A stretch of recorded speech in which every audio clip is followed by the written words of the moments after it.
বাংলাদেশের এক সংখ্যালঘুকে নির্মমভাবে পুড়িয়ে মারা এবং সেই ভয়ঙ্কর দৃশ্যের প্রতিটা মুহূর্ত ফোনে রেকর্ড করে সমাজ মাধ্যমে ছড়িয়ে দেওয়াই শুধু নয়, তা নিয়ে আনন্দে মেতে ওঠার মতো পৈশাচিক ঘটনার তীব্র নিন্দা করেছেন ফুরফুরা শরীফের পীরজাদা তোহা সিদ্দিকী মহাশয়। মানুষ পশুর দিকে চলে যাচ্ছে।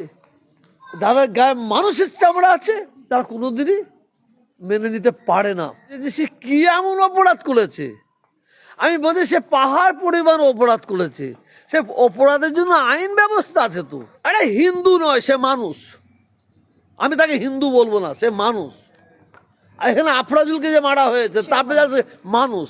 এই দীপুকে মারা হলো, যেভাবে মারা হয়েছে, দীপুরকে যারা মেরেছে তারা শাস্তি পাবে তো না।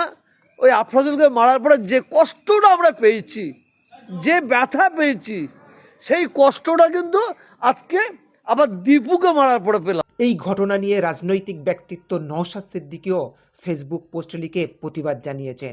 জমিয়তে উলামায়ে হিন্দের বর্তমান সর্বভারতীয় সভাপতি মাওলানা মাহমুদ মাদানী সাহেবও বাংলাদেশের এই নারকীয় হত্যার ঘৃণা প্রকাশ করেছেন। ये बहुत शेमफुल है।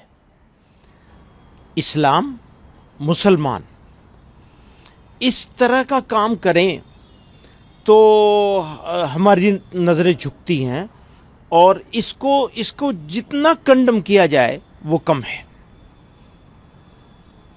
एक तो किसी इंसान को मारने का अधिकार किसी सभ्य समाज में नहीं होना चाहिए। किसी ने कितना भी गलत काम किया हो उसको सजा देने का प्रोसेस होता है, वो प्रोसेस से हो।